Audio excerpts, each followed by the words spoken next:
Chapter 3. Davy Jones. 2 or 3 years ago, baseball critics in the East and West began to agitate the question of signaling by the umpires to announce their decisions. At first, the judges of play did not want to eat the signal.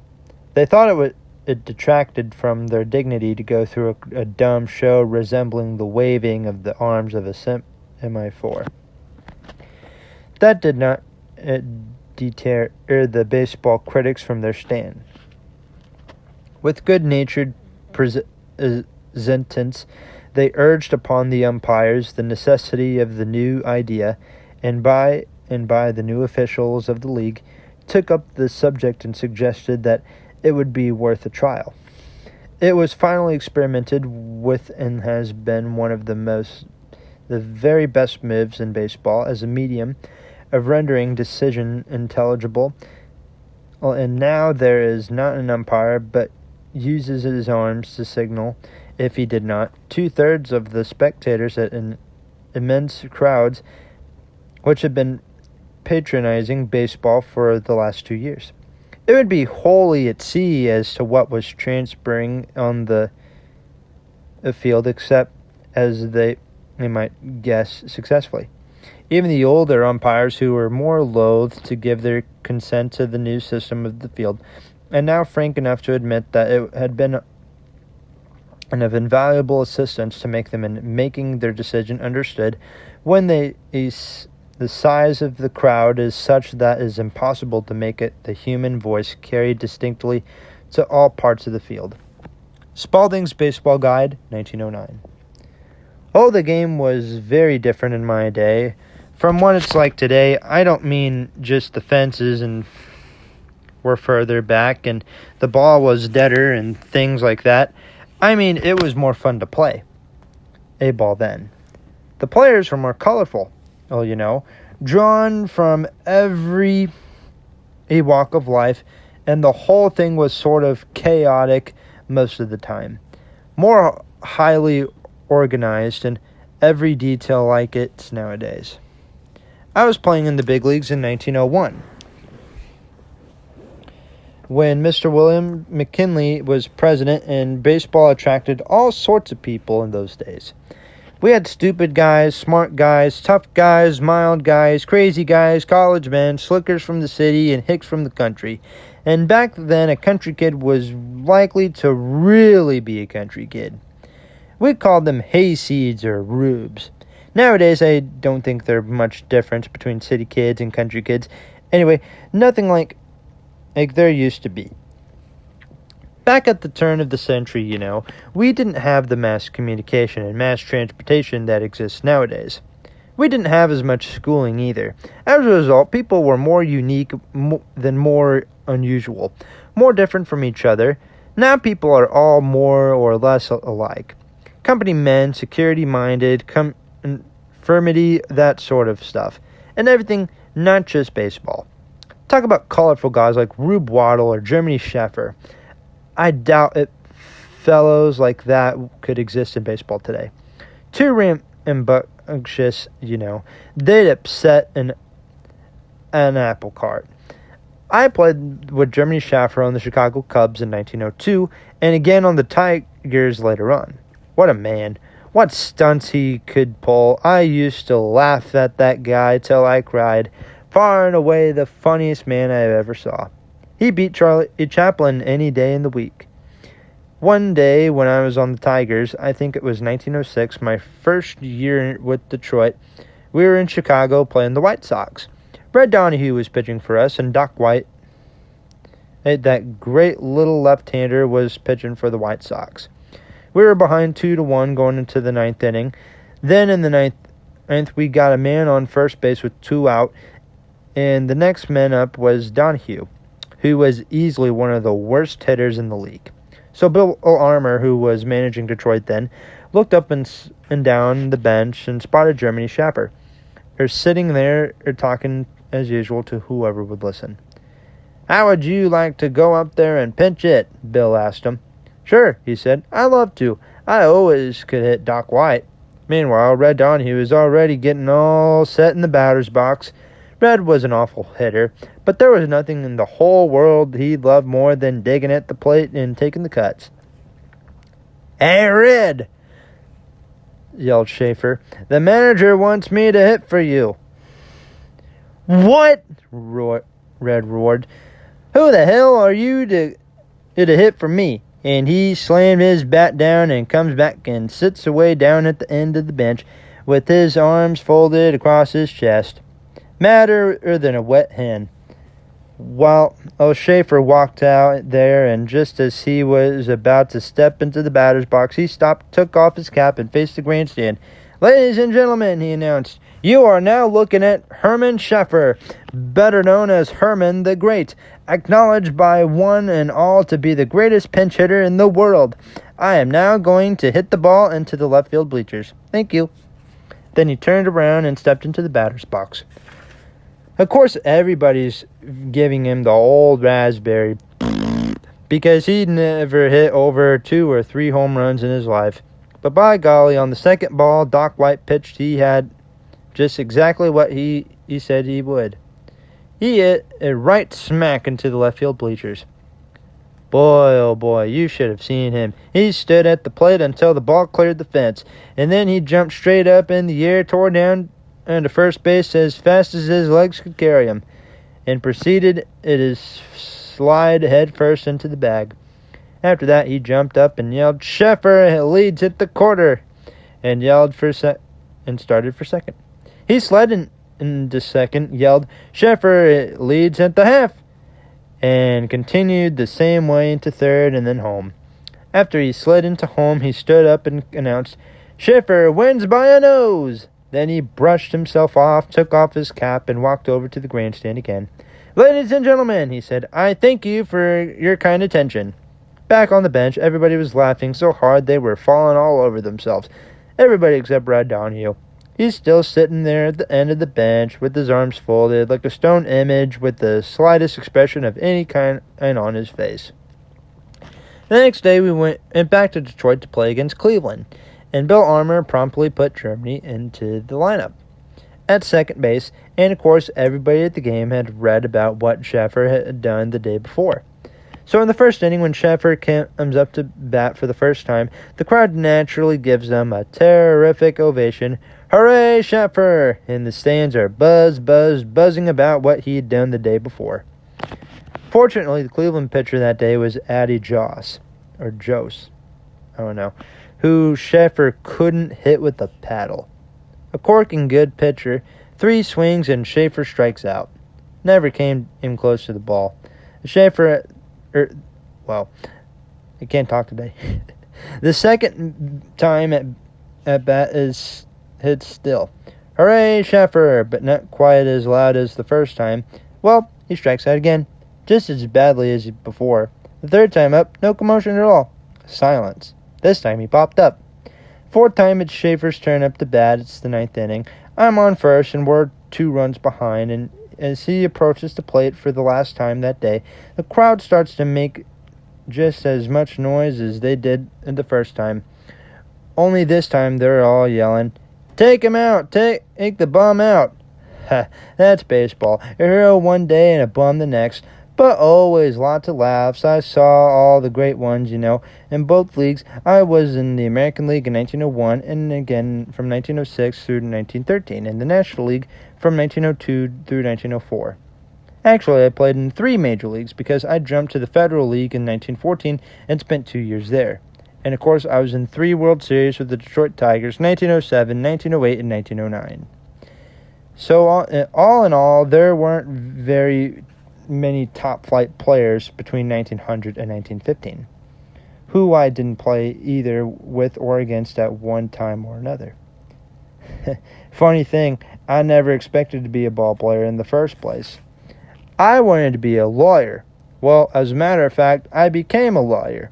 I went to law school at Dixon College in Illinois and graduated in 1901, but I got to playing ball and never did go back to the law. I received an athletic scholarship at Dixon, one that included both baseball and track. Actually, track was my real specialty back then. I was always very fast enough to beat Archie Hahn and several times before he won the Olympics in 1904. You probably don't remember Archie Hahn, but he was the fastest man in the world at the turn of the century. Won the 60-meter dash, the 100-meter dash, and the 200-meter dash in 1904 Olympics. Ranks right up there with Jim Thorpe and Jesse Owens as one of the greatest runners who ever lived. Odd, isn't that Jim and Jesse are still very familiar names, but hardly anybody seems to remember Archie Hahn anymore. I also played baseball at Dixon College, and that led accidentally to becoming a professional. In 1901, in my senior year, the Dixon team went up to Roxford, Illinois to play an exhibition game with the Roxford Club in the 3I League. I had a great day both at bat and in the field, and they offered me a contract. $85 a month? Well, I was a very poor boy, and the prospect of $85 a month right away, compared to years as a law clerk before I could start my own practice, made it hard to turn down. So I signed up and joined the Rockford Club after graduation. You realize, of course, that baseball wasn't a very respectable occupation back then. I figured I'd stay in it just a few years and then go back to the law once I got on my feet financially. To give you an idea about its respectably, I was going with a girl at the time, and after I became a professional baseball player, her parents refused to let her to see me anymore. Wouldn't let her have anything more to do with me. In those days, a lot of people looked upon ball players as bums, too lazy to work for a living. So Margaret, that was her name, and I had to break up. Later on, I met another girl, a rare and lovely woman, and we got married. Married for 52 years before she passed away. I heard that Margaret married a doctor, a man who later became a famous heart specialist at the Mayo Clinic, and that they lived in Rochester, Minnesota. Well, a few years ago, believe it or not, I ran into Margaret once again for the first time in nearly 50 years. Turned out that both of us had been very happily married, but were both now widowed. To make a long story short, we found out we still enjoyed each other's company and decided to get married. Over a half a century since we'd been in high school sweethearts, she was who opened the door for you when you first got here. Anyway, I played 6 weeks in the summer of 1901 with Roxford in the 3I League, hit .384, fielding like a blue streak, and before the season was over, I was sold to the Chicago Cubs. However, the Milwaukee Brewers in the brand new American League made a good offer. Instead of reporting to Chicago, I jumped to Milwaukee. See, the American League was an outlaw league in 1901. And Milwaukee was one of the 8 teams in the league that very first year. The next year, 1902, the Milwaukee franchise was transferred to St. Louis, and we became the original St. Louis Browns. So not only did I play in the American League the very first year of its existence, but I'm also a charter member of 2 of the teams in that league, neither one of which exists any longer, a fact for which I assure you I can in no way be held responsible. I'd been with the St. Louis Club for about 2 or 3 weeks in 1902, when we went to Chicago to play the White Sox. It was a rainy Saturday, and as we sat on the bench waiting for the game to begin, somebody pointed out Mr. Comiskey, the owner of the White Sox. He was out there with the infield, with his pants rolled up, soaking up water with a couple of sponges and wringing them into a pail, trying to get the diamond in shape to play. That was my first sight of Charles A. Comiskey. After the game that day, I got a phone call from James A. Hart, the owner of the Chicago Cubs. He'd been pretty sore ever since I'd jumped from the Cubs to the American League the previous August. Mr. Hart said he'd like me to come over and talk with them at the office the next morning. Well, why not? I see you're going pretty good, he said to me after I got there. Yes, that's right, I said. We've got a good club. You know, he said, I've lost a lot of good ball players to the American League, men like Clark Griffith and Jimmy Callahan, not to mention yourself. I'd like it to try to get it some of you fellas to move the other way. What would you think about jumping back to the Chicago Cubs? Well, I said, what have you got to offer? So he thought a minute, got up, walked into the next room, and sent the clerk for some cash. I guess he thought I'd find green cash more tempting than a check. He was right.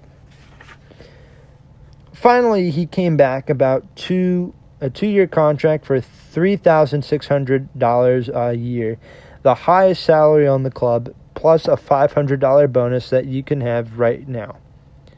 Here's the $500. Well, what could I do? I was playing for $2,400, and here was a 50% raise plus $500 in cold cash stacked up right in front of me. And after all, I wasn't even 22 years old yet. Besides, everybody was jumping all over the lot in those days. Sam Crawford, Larry LaHoie, Clark Griffith, Willie Keeler, Cy Young, Jack Chesbro, Ed Delahanty, you name him, he was jumping from one league to the other. So I signed. Mr. Hart immediately called up the ballpark and got the manager of the Cubs, Frank Seeley, on the phone. I've just signed a new outfielder, he said. I won't tell you who he is, but take it from me, he's okay. Put him in center field this afternoon. So Seeley went out on the field, and one of the players told me later he looked sort of bewildered. Mr. Hart, he just called me, he said. Called me. He says we've got a new outfielder, and I should play him today, but he won't tell me who he is. Things are getting funnier and funnier around this place. For my part, I left Mr. Hart and went for a long walk.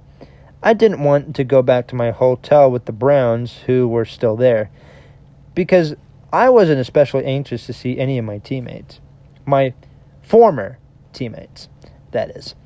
After I was pretty sure they'd all gone out to the White Sox park, I went up to the room, packed up my grip and bat bag. In those days, we carried our own bats in a little bag, and took off for the Cubs' West Side grounds in Lincoln and Polk Street. And that's the last time I jumped a ball club. Well, almost. The last time until 1914, anyway, I jumped from the Chicago White Sox to the Pittsburgh club in the Federal League. Not the Pittsburgh Pirates, a different Pittsburgh team. But I was about all through by then, so it hardly counts. I played 3 years in the Chicago Cubs outfield, but in 1904 I got hurt and looked as though I was finished.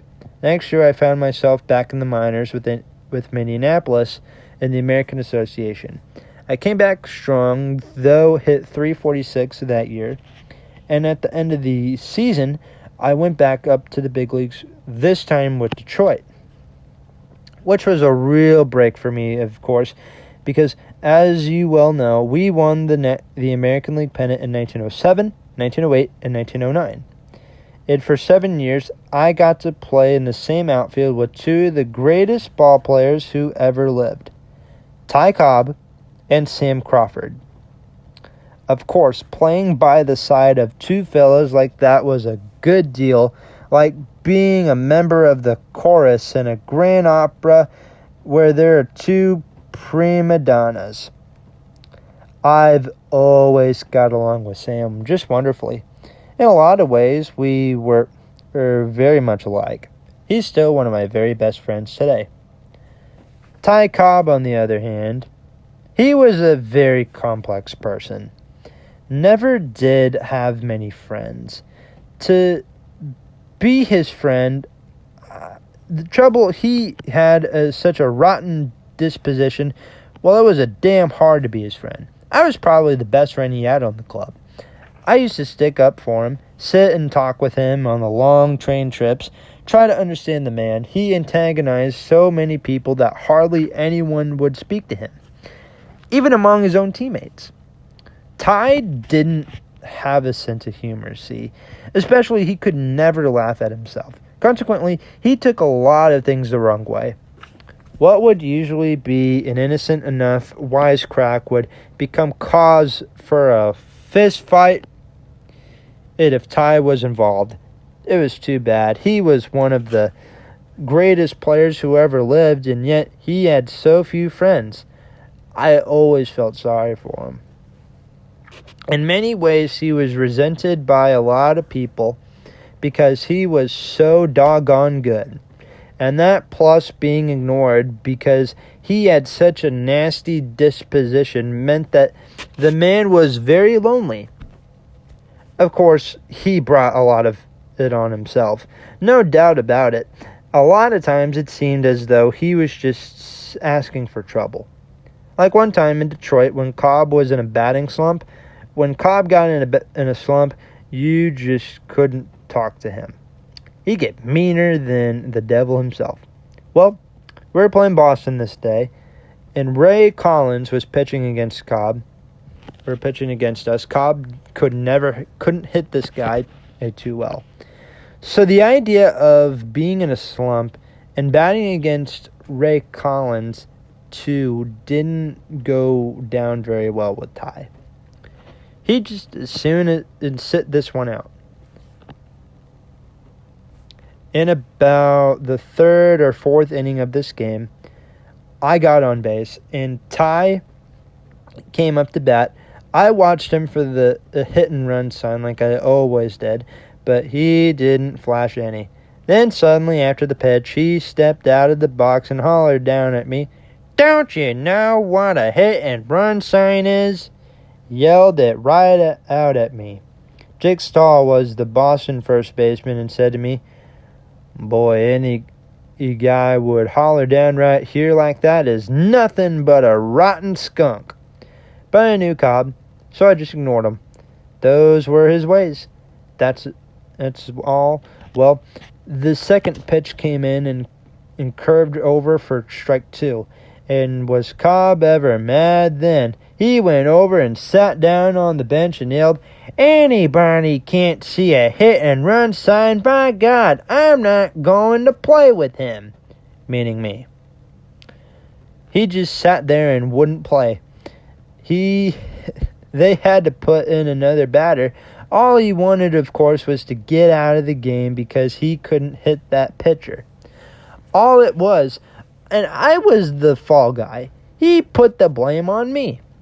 Well, the next day he was still sulking. Wouldn't play, he said. Finally, Mr. Narvin, the president of the club, called them up to the front office and asked them what was going on. "I won't play with Jones," Cobb said. "That bonehead can't even see the hit and run sign." "Oh," Mr. Narvin said.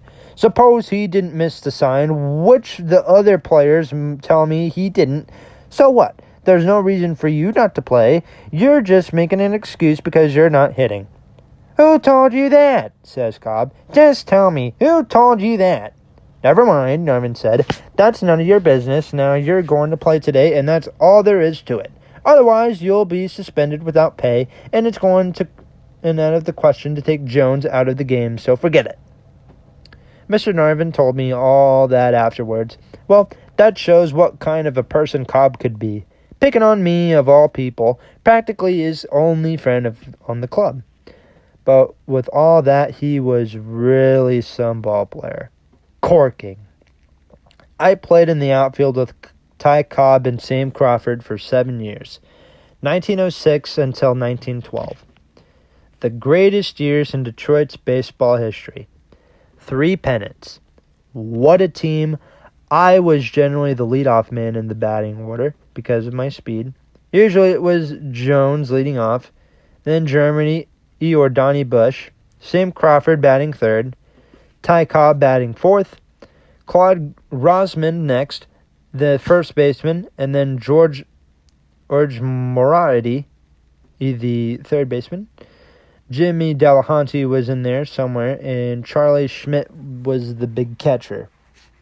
Being the leadoff man, by the way, resulted in my holding the unique distinction of being the first man to ever face Walter Johnson in a Major League game.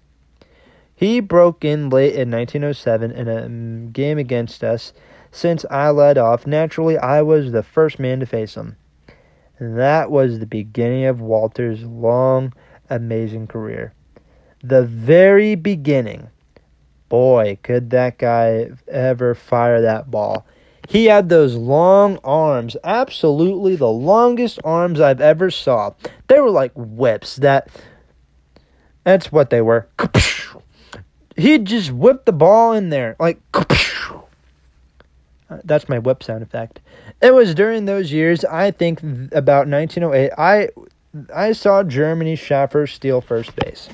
Yes, first base. They say it can't be done, but I saw him do it. In fact, I was standing right on third base with my eyes popping out when he did it. We were playing Cleveland, and the score was tied in a late inning. I was on third base, Schaefer on first, and Crawford was at bat. Before the pitcher wound up,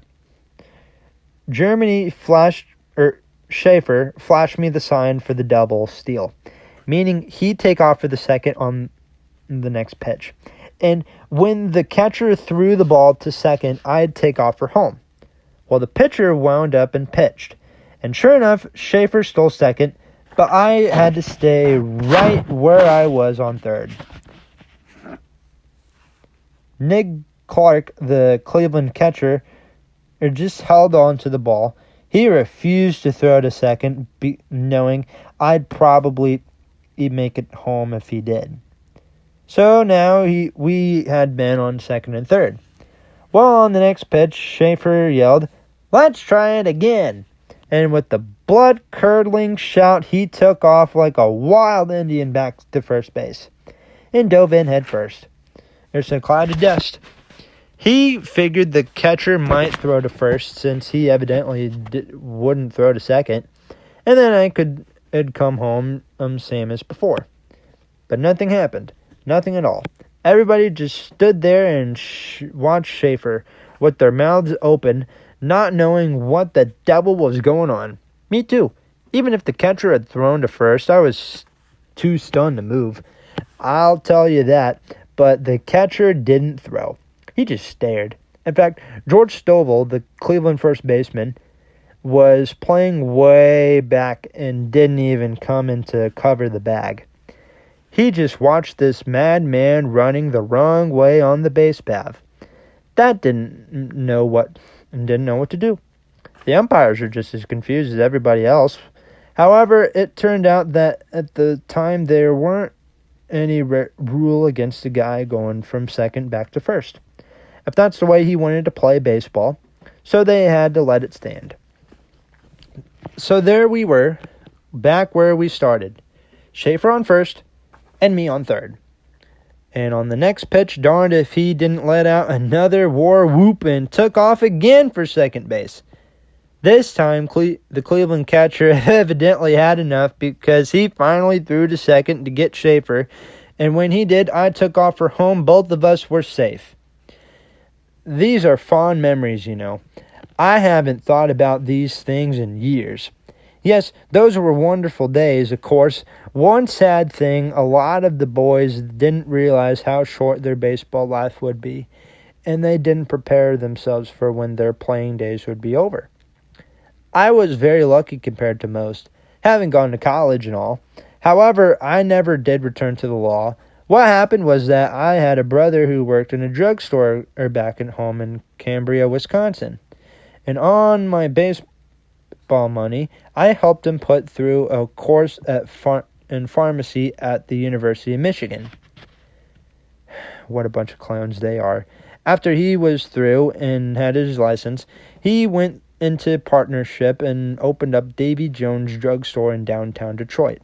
That was in 1910 while I was playing for Detroit, see? Well, the thing was a huge success. After a home game, I joined him at the drugstore and jerked sodas and talk about the game. The fans loved it. Business was so terrific that after a while we had 5 stores. I got so Oh, I was spending all my free time in the stores, but when we went on the road, I took pharmacy textbooks along to study. After I was through with baseball, that was in 1915. When I was 35, I split my home in Detroit and went out to California for a vacation. I bummed for a month or two, but as soon as I started to get restless, so I wound up and took a 2-year course in pharmacy at the University of Southern California. I got my degree, came back, and took my state board exam from the Michigan Board of Pharmacy, and stayed in the drug business until I retired 35 years later. But getting back to baseball, that story of Jeremy Schaffer running from second to first reminds me of another incident that happened when I was with the Chicago Cubs in 1902. We had a young pitcher on that club named Jimmy St. Vrain. He was a left-handed pitcher and a right-handed batter, but an absolute terrible hitter, never even got a loud foul off anybody. One day we were playing the Pittsburgh Pirates, and Jimmy was pitching for us. The first 2 times he went up to bat that day, he looked simply awful. So when he came back after striking out the second time, Frank Inksili, our manager, said, "Jimmy, you're a left-handed pitcher. Why don't you turn around and bat from the left side, too? Why not try it?" Actually, Frank was half kidding, but Jimmy took him seriously. So the next time he went up to bat, he batted left-handed. Turned around and stood on the opposite side of the plate from where he was used to. How darned if he didn't actually hit the ball. He tapped a slow roller to Honus Wagner at shortstop and took off as fast as he could. But instead of running to first base, he headed for third. Oh my God, what bedlam! Everybody yelling and screaming at poor Jimmy as he raced to third base. Head down, spikes flying, determined to get there ahead of the throw. Later on, Honus told us that a matter of fact that he almost did throw the ball to third. "I'm standing there with the ball in my hand," Honus said, "looking at this guy running from home to third, and for an instant there, I swear I didn't know where to throw the damn ball. And when I finally did throw to first, I wasn't all sure if it was the right thing to do."